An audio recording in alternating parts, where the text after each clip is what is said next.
우리나라 8.15 해방은 일제로부터 억압되어 있던 우리나라 백성들이 자유를 얻은 날입니다.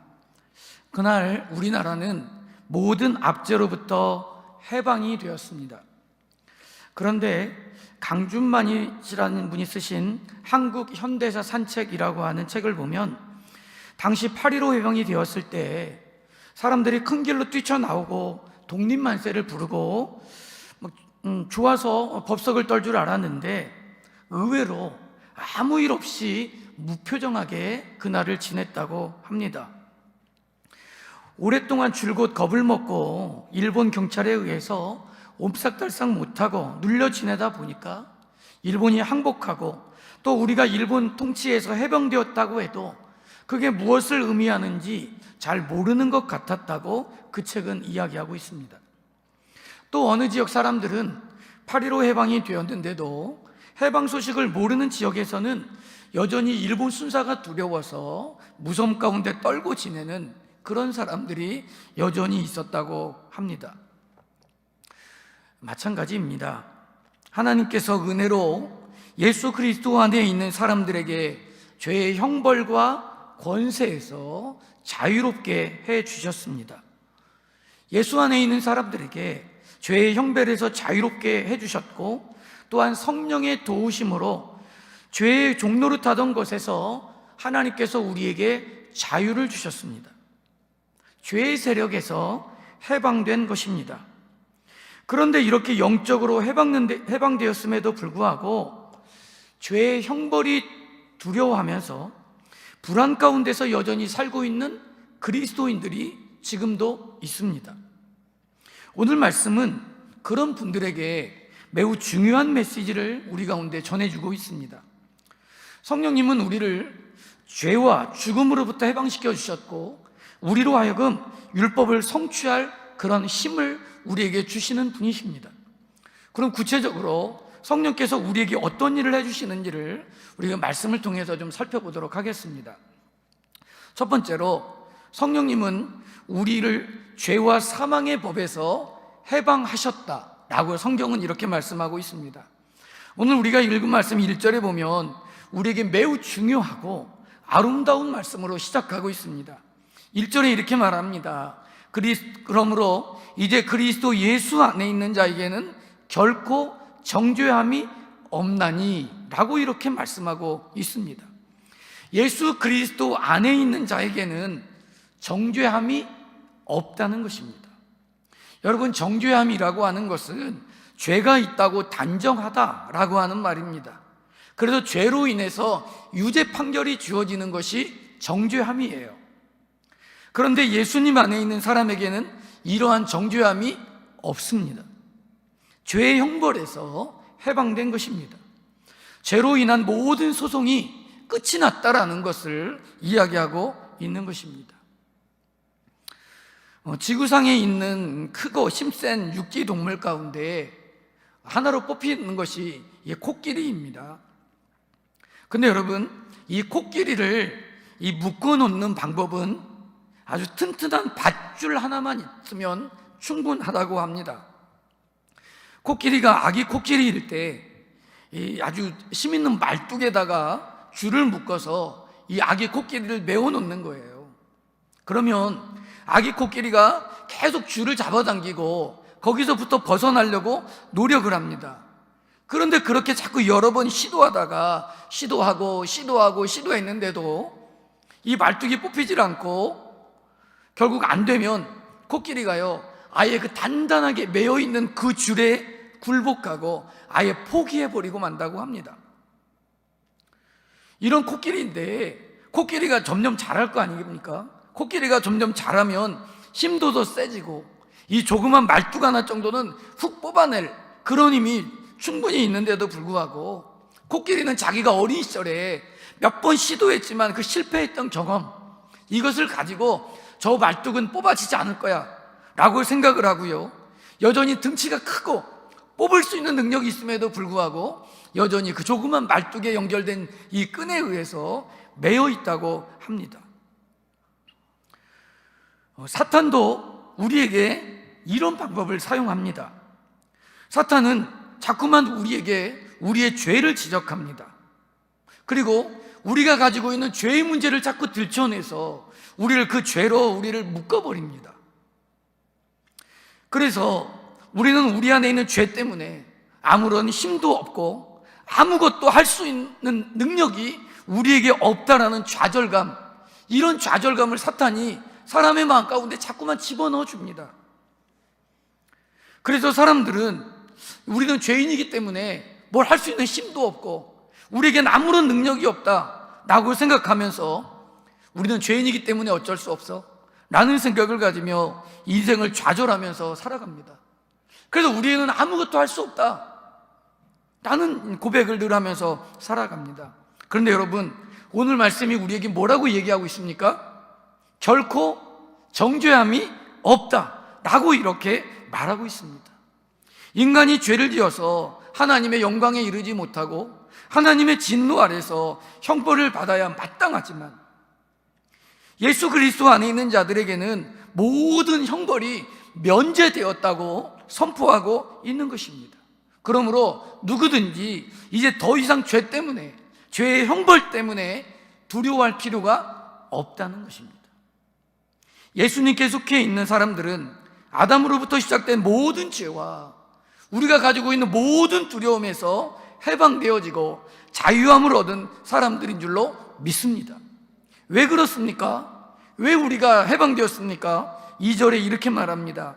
이는 그리스도 예수 안에 있는 생명의 성령의 법이 죄와 사망의 법에서 너를 해방하였음이라 라고 말합니다. 여러분, 사람이 죄 가운데 거하면 죽음의 지배를 받을 수밖에 없습니다.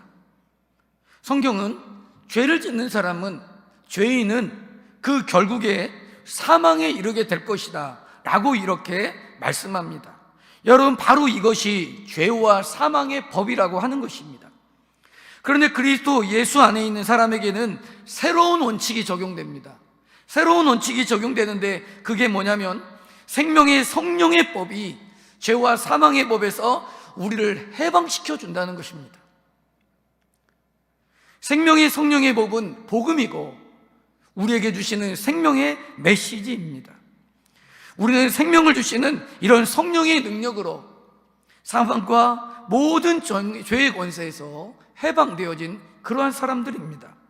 그래서 죄 속에서 살던 우리가 이제 그리스도 예수 안에서 사는 사람으로 해방되었다라는 것을 이야기하고 있는 것입니다.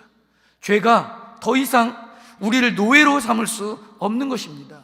그 성령이 우리 안에 거하시기 때문에 그렇습니다. 성령이 우리 안에 들어오셔서 우리 마음 가운데 자리 잡으시자 우리 안에서 힘을 발휘하던 죄와 그 사망의 법이 맥을 보추게 된 것입니다. 성령이 죄와 사망의 권세에서 우리를 해방시켰고 우리에게 생명을 주셨기 때문에 그런 것입니다. 3절에서 바울은 우리에게 더 많은 설명을 해주고 있는데요, 이렇게 말합니다. 율법이 육신으로 말미암아 연약하여 할 수 없는 그것을 하나님이 하신다 라고 이렇게 말하고 있습니다. 율법은 우리에게 하나님의 뜻이 무엇인지를 가르쳐 줍니다.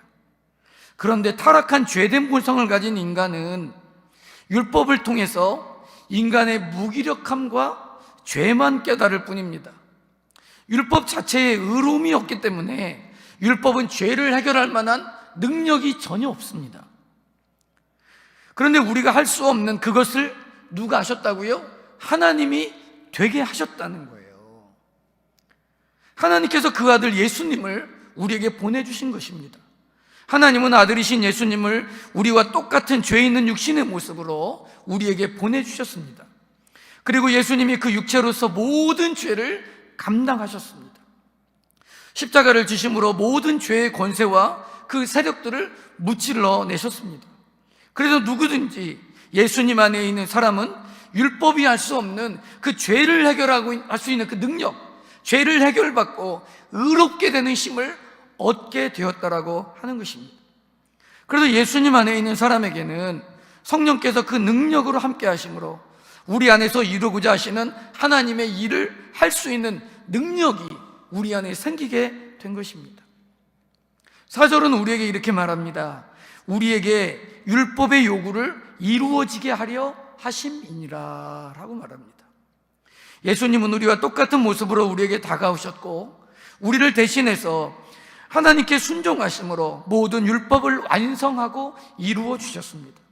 그렇기 때문에 우리가 예수님을 믿으면 하나님께서 이 시간 우리를 내려다보시면 바로 우리 안에서 하나님의 법이 우리 대신 순종하신 그런 예수님의 모습을 바라보시면서 모든 율법의 요구를 이루어 주시는 것입니다. 그 예수님 때문에 우리 안에 하나님이 원하시는 모든 의로움, 율법이 가지고 있는 모든 요구, 이것들을 하나님이 만족하도록 이루어 주시는 것입니다. 예수님 안에서 우리는 모두 율법을 다 지키는 그런 사람이 되어진 것입니다. 왜냐하면 예수 그리스도가 이 율법을 만족하게 하기 위해서 율법대로 순종하고 십자가에서 죽어주셨기 때문에 그렇습니다. 사랑하는 성도 여러분, 예수님 안에 있는 자에게는 결코 정죄함이 없습니다. 여러분, 뭐가 없다고요? 정죄함이 없습니다. 우리가 아무리 많은 잘못을 가지고 있고 또 많은 사람에게 빚진 자가 되었을지라도, 우리가 아내에게, 남편에게, 자녀들에게 많은 상처와 아픔을 주었다 할지라도, 그 외에도 여러 가지 죄를 우리가 가지고 있다 할지라도 어느 누구도 우리를 정죄할 수 없는 것입니다. 왜냐하면 그리스도 안에는 결코 정죄함이 없기 때문에 그렇습니다. 정죄함이 없는 것입니다. 사탄은 자꾸만 우리를 정죄해요. 사탄은 우리에게 자꾸만 찾아와서 우리가 잘못한 것을 지적하고, 우리가 죄인인 것을 자꾸 우리에게 지적하고, 우리의 문제를 자꾸 들추어내고, 우리가 생각하는 악한 생각과 우리 안에 있는 미움, 시기, 질투, 이런 것들을 자꾸 보이면서 얼마나 우리가 문제가 많은 사람인지, 얼마나 우리가 부족한 사람인지를 자꾸만 우리에게 들추어냅니다. 그러나 여러분, 기억하셔야 됩니다. 여러분, 우리에게 무엇이 없다고요? 결코 정죄함이 없는 것입니다. 여러분이 그리스도 안에 있다면 거기에는 정죄함이 없습니다. 우리가 때로 실패해요. 그리고 때로는 심각한 죄를 짓기도 합니다. 그리고 뭔가 채워지지 않는 욕구 때문에 계속 불평하는 삶을 살기도 합니다. 그러나 어느 누구도 나를 정죄할 수 없는 것입니다. 왜냐하면 그리스도가 모든 죄와 사망에서 우리를 해방시켰기 때문에 그렇습니다. 그러므로 여러분, 집에서 아침마다 일어나서 세수를 하시고 여러분 거울을 보면서 여러분 꼭 이렇게 얘기하세요. 뭐라고 말하냐면 정죄함이 없다. 정죄함이 없다. 아무도 누구도 나를 정죄할 수 없다 라고 여러분 선포할 수 있기를 바랍니다. 한번 해보실래요? 정죄함이 없다. 정죄함이 없다. 예, 아무도 우리를 정죄할 수 없는 것입니다. 6.25 전쟁 후에 한국 전쟁에 참전했던 미군 중에 한 명이 샌디에고에 있는 자신의 집에 전화를 걸었습니다. 이 무사한 아들의 전화를 받고 엄마가 기뻐했어요. 그런데 아들이 엄마에게 이렇게 얘기했습니다. 엄마, 혹시 내가 집에 친구를 한 명 데리고 가도 되냐고 물었어요. 엄마가 괜찮다고, 환영한다고 이야기를 했습니다. 그런데 아들이 이야기했어요. 그런데 엄마, 그 친구가 한쪽 팔과 다리가 없고 한 눈이 없는데 오래 머물러도 괜찮겠느냐고 물어봤어요. 근데 엄마가 얘기했습니다. 아니, 잠깐은 머물 수 있겠지만 우리가 오래 있으면 서로 불편해지니까 오랫동안 장기체류는 안 된다라고 이야기를 했습니다. 그렇게 대화를 하고 아들과 전화를 끊었습니다. 그런데 다음 날 군 관계자에게서 집으로 전화가 걸려왔습니다. 아들이 미국에 도착했는데 부상을 당했다고. 바로 그 부상과 장애를 가진 그 친구가 바로 아들이었던 것입니다. 여러분, 우리가 믿는 하나님은요, 우리에게 아무리 약점이 있어도, 우리가 부족해도, 팔과 다리가 없어도 상관없이, 우리의 현재 상태와 상관없이 우리를 받아주시는 줄로 믿습니다. 하나님은 우리의 형편과 상관없이 우리를 받아주십니다. 우리의 문제와 상관없이 하나님은 우리를 아들로 받아주십니다. 그리고 그리스도 안에서 우리에게 새로운 지위를 주시고 성령을 통해서 새로운 삶을 살게 하시고 성령의 능력으로 거룩한 삶을 이루도록 우리를 인도해 주십니다. 그리고 우리를 결코 정죄하지 않습니다. 두 번째로, 성령은 우리를 생명으로 이끌어 주십니다. 죄와 사망의 법에서 해방되었음에도 불구하고 그리스도인들이 이 땅에 살아가는 동안 이 세상에서 늘 여러 가지 다양한 육신과의 싸움에 직면합니다. 우리는 여러 가지 싸움을 만날 때마다 괴로워합니다. 근데 5절은 우리에게 이렇게 말합니다. 뭐라고 말하느냐면, 육신을 따르는 자는 육신의 일을, 영을 따르는 자는 영의 일을 생각하나니 육신을 따르는 자는 육신의 일을 생각하고 영을 따르는 자는 영의 일을 생각한다 라고 이렇게 말합니다. 오늘 말씀에서 따른다 라고 하는 것은 우리의 삶의 생활 방식을 이야기하는 것입니다. 생각한다 라고 말하는 것은 우리 사고의 틀을 이야기하는 것입니다. 그러므로 여러분, 육신을 따르는 삶과 영을 따르던 삶은 그 생활 방식과 가치관에 있어서 완전히 다를 수밖에 없습니다.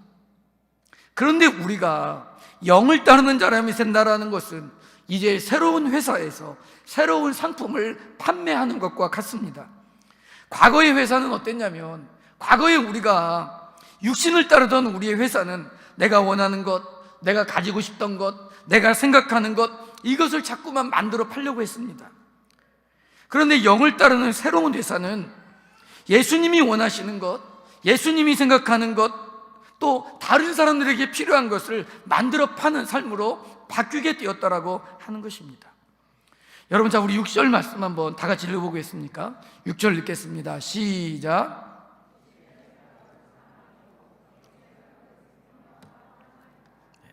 여러분, 우리가 예수님을 믿기 시작하면 예수님은 우리의 마음속에 생명과 평안을 집어넣어 주십니다.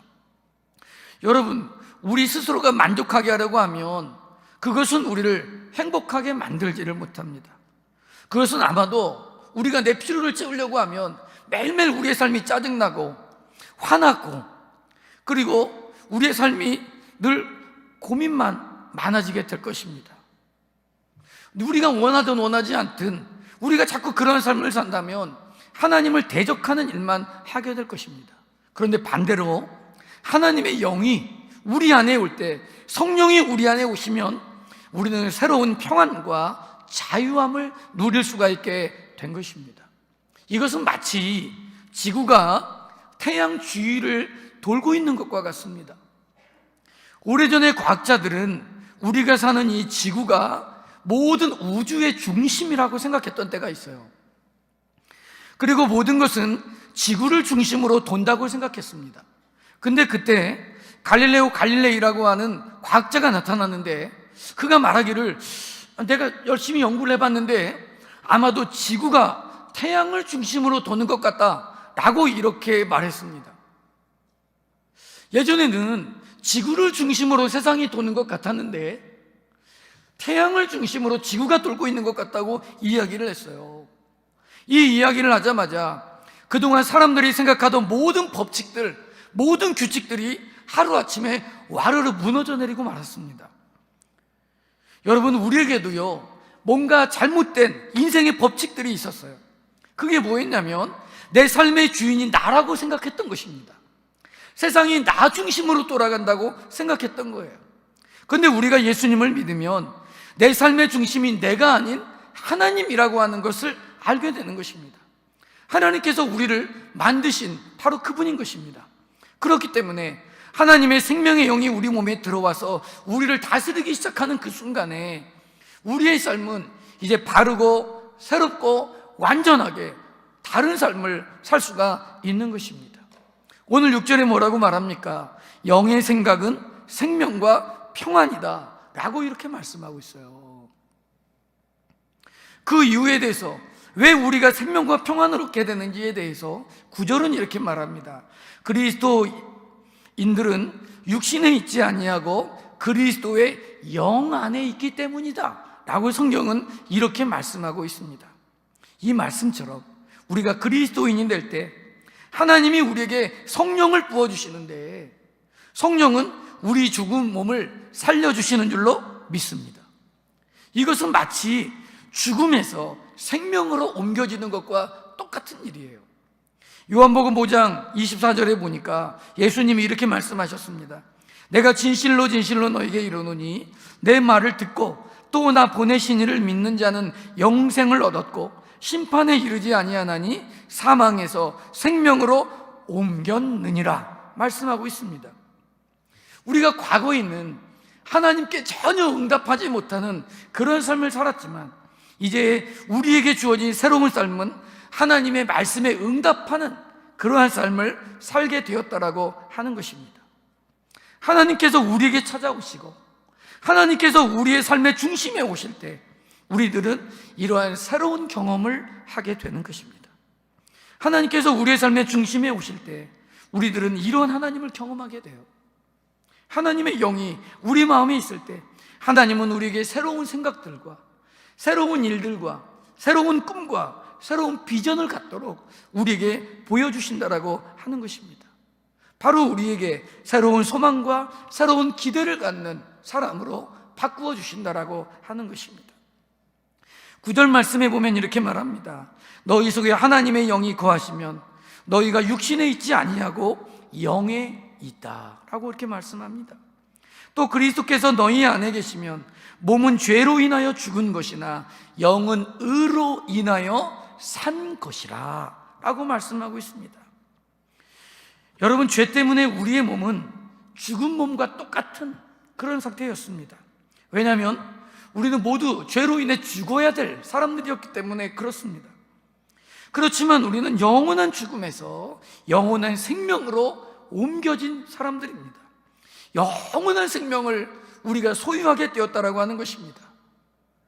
우리의 영은 살아있게 된 줄로 믿습니다.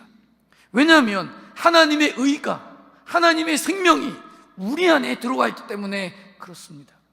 그리스도께서 우리 안에 있기 때문에 그렇습니다. 이 9절 말씀의 뜻을 보면 우리는 죽어야만 했어요.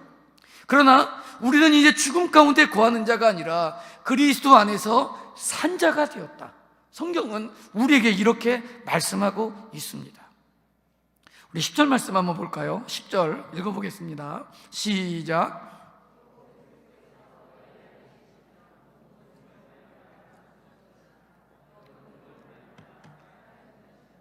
네, 11절에는 이렇게 말합니다.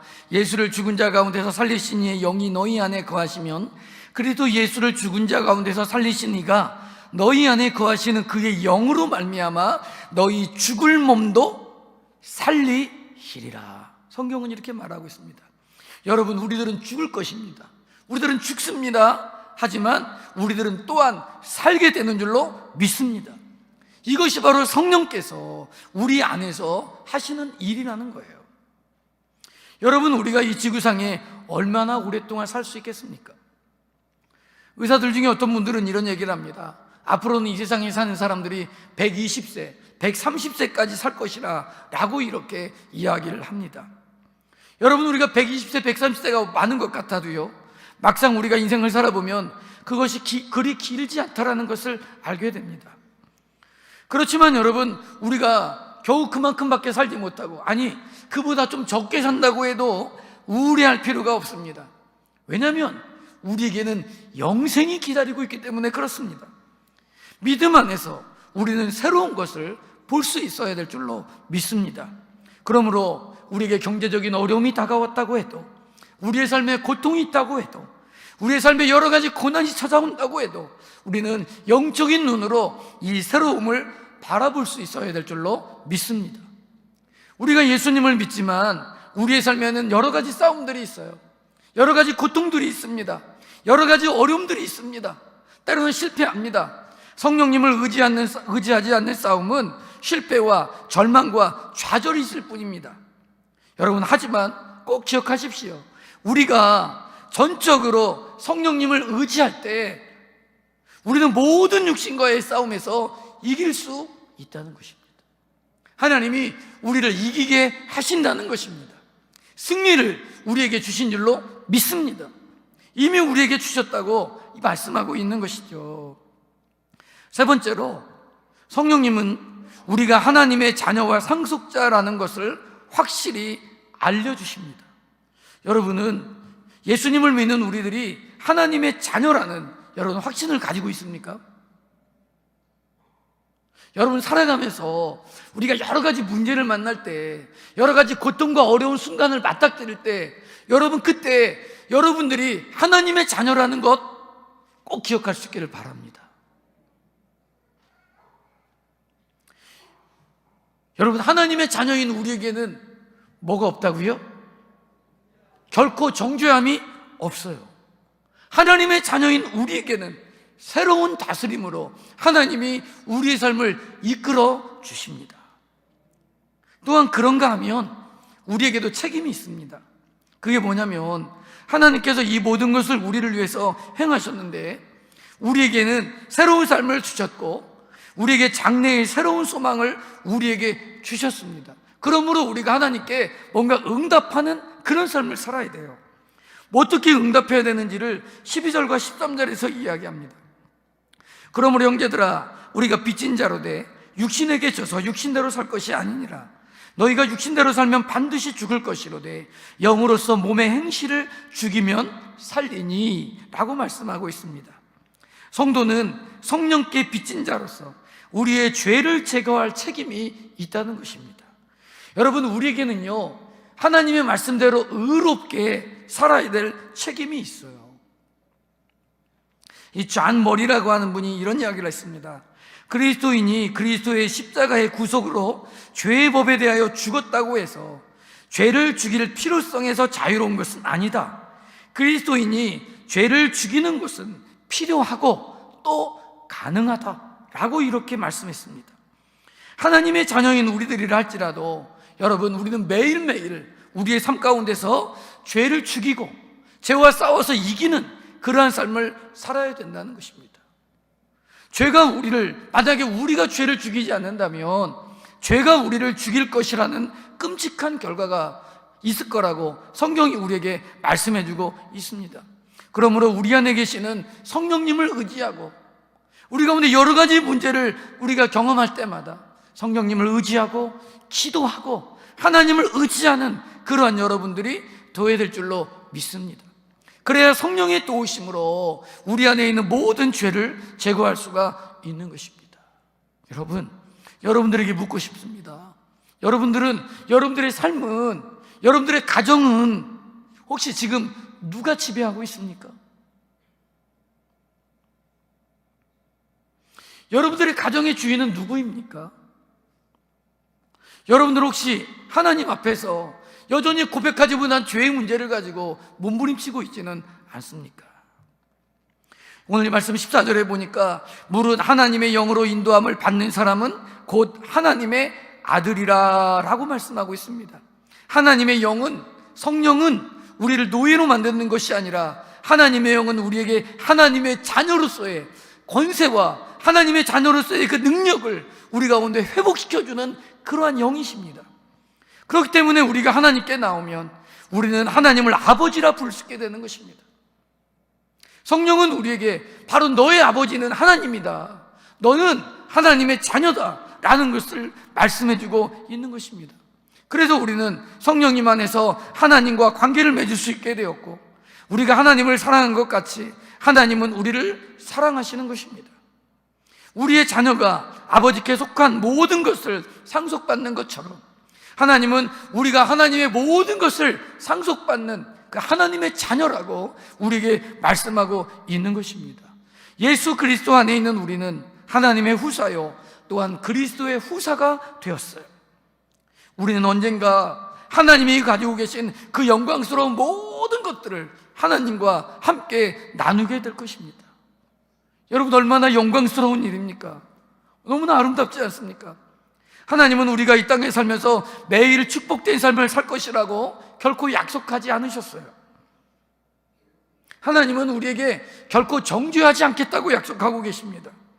우리가 경제적으로나 가정에서 여러 가지 어려움이 있을 때 우리가 너무 힘들어서 하나님 차라리 죽고 싶습니다 라고 생각할 때가 있어요. 그렇지만 하나님은 여러분 우리를 죽음으로 몰아가지 않습니다. 왜냐하면 하나님은 우리를 결코 정죄하지 않기 때문에 그렇습니다. 하나님은 우리에게 성령을 주시고 새로운 다스림을 우리에게 주시고 하나님의 자녀로서의 권세를 우리에게 주시는 줄로 믿습니다. 그래서 우리가 이 땅에 살지만 하나님과 새로운 관계 가운데서 영원한 소망, 영원히 변하지 않는 영광을 우리가 소망할 수 있도록 우리를 이끌어 주시는 줄로 믿습니다. 성령은 우리에게 새롭게 살아가는 데 있어서 우리에게 책임이 있다고 이야기합니다. 그게 뭐냐면 회복의 능력이에요. 회복의 능력. 하나님은 우리에게 이것을 해라 저것을 해라라고 말씀하지 않습니다. 하나님은 우리에게 내가 너희를 위해서 모든 것을 행했기 때문에 나는 너를 원한다 라고 하나님이 오늘 우리에게 말씀하고 있습니다. 마지막 한 절을 보면 우리에게 주시는 아주 중요한 메시지가 있습니다. 17절에 이렇게 말합니다. 자녀이면 또한 상속자 곧 하나님의 상속자요 그리스도와 함께한 상속자니 우리가 그와 함께 영광을 받기 위하여 고난도 함께 받아야 할 것입니다. 여러분 고난 가운데 있습니까? 어려운 일이 있습니까? 힘든 일이 있습니까? 이 고난, 지금 우리가 당하고 있는 이 고난은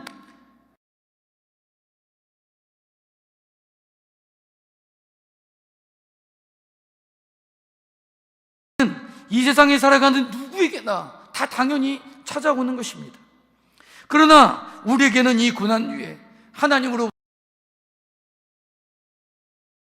영광이 준비되어 있는 줄로 믿습니다. 여러분 우리가 맞이할 이 큰 영광, 세상이 줄 수 없고 알 수 없는 그런 거대하고 놀라운 영광이 지금 우리에게 있다는 걸 안다면 지금 우리가 당하는 고난도 고통도 어려움도 견딜 수 있을 줄로 믿습니다. 여러분 고난 가운데 있습니까? 환난으로 인해서 여러분 아파하고 있습니까? 몸이 병들어서 몸부림치며 고민하고 있습니까? 우리가 하나님의 자녀요 상속자라고 증거하고 있는 이 말씀을 여러분 꼭 기억할 수 있기를 바랍니다. 그래서 우리의 삶 속에서 여전히 일하시고 우리로 하여금 하나님의 자녀의 권세를 가지고 살아갈 수 있도록 우리의 삶을 이끌어 주시고 인도하시는 그래서 성령님을 의지하면서 성령님의 인도하심을 따라가면서 살아가는 우리 기쁨의 교회 모든 성도님들 되시기를 주님의 이름으로 축복합니다.